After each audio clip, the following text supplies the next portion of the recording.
भाजपच्या 8वी पास माजी आमदाराचं कोकण पदवीधरच्या निवडणुकीत मतदान.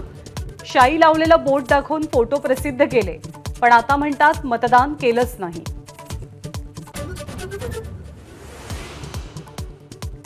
राज्यपाल नियुक्त आमदारांच्या निवडीबाबत राज्य सरकारच्या हालचालींना सुरुवात. हायकोर्टात 4 जुलैला सुनावणी. स्थगिती उठणार का याची उत्सुकता.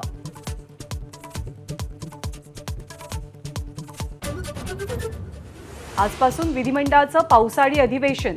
शेतकरी कर्जमाफी, मराठा ओबीसी वाद, पुणे ड्रग्ज आणि सीईटीचा गोंधळ या मुद्द्यांवर सरकारची अग्निपरीक्षा.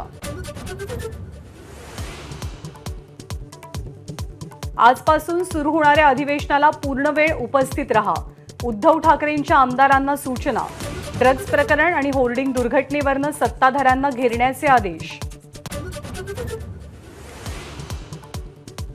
राष्ट्रपती द्रौपदी मुर्मूंचं आज संसदेमध्ये अभिभाषण.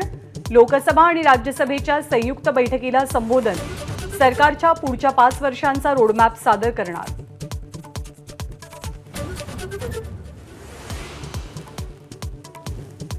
शिकार करा आणि भिंतीवर टांगा.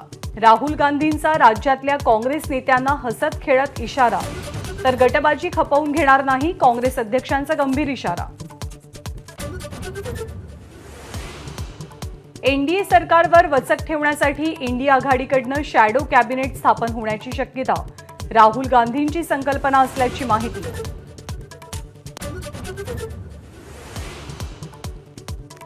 भाजपचे ज्येष्ठ नेते आणि भारतरत्न लालकृष्ण अडवाणी यांची प्रकृती बिघडली. दिल्लीतल्या एम्समध्ये उपचार सुरू. प्रकृती स्थिर असल्याची माहिती. मुलींना पदवीपर्यंत मोफत शिक्षणाचा GR लवकरच. मंत्रिमंडळाच्या बैठकीत सखोल चर्चा. अधिवेशनात घोषणेची शक्यता. वारसा हक्क प्रमाणपत्रासाठी आता 75,000 ऐवजी 10,000 रुपयांचं शुल्क. विधवा महिलांच्या आर्थिक सक्षमीकरणासाठी सरकारचा निर्णय.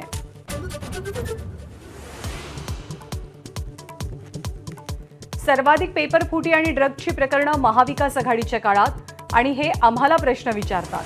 देवेंद्र फडणवीसांचा विरोधकांवर हल्लाबोल.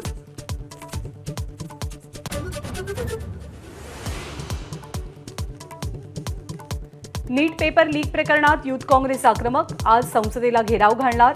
नीट घोटाळ्यातील सीबीआयच्या तपासालाही वेग.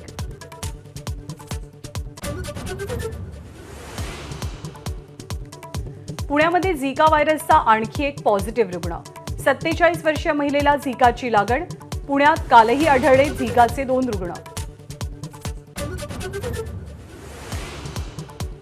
मुंबई लोकल सेवेतील मृत्यूदर जगात सर्वाधिक असणं लज्जास्पद. हायकोर्टानं फटकारलं. रेल्वे महाव्यवस्थापकांना प्रतिज्ञापत्र दाखल करण्याचे निर्देश. कोकण रेल्वेवर 30 जून ते 30 जुलै दरम्यान मेगा ब्लॉक. लोकमान्य टिळक टर्मिनसवरती यार्ड फिट लाईनची देखभाल दुरुस्ती. नेत्रावती आणि मत्स्यगंधा एक्सप्रेसचा प्रवास पनवेलपर्यंत.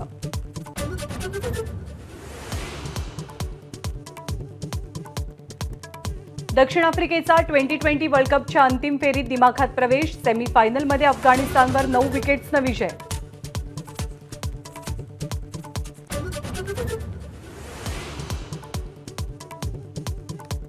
T20 वर्ल्ड कपच्या दुसऱ्या उपांत्य सामन्यात आज भारत आणि इंग्लंड आमने सामने येणार. 2022 मधल्या पराभवाचा वचपा काढण्यासाठी टीम इंडिया उत्सुक.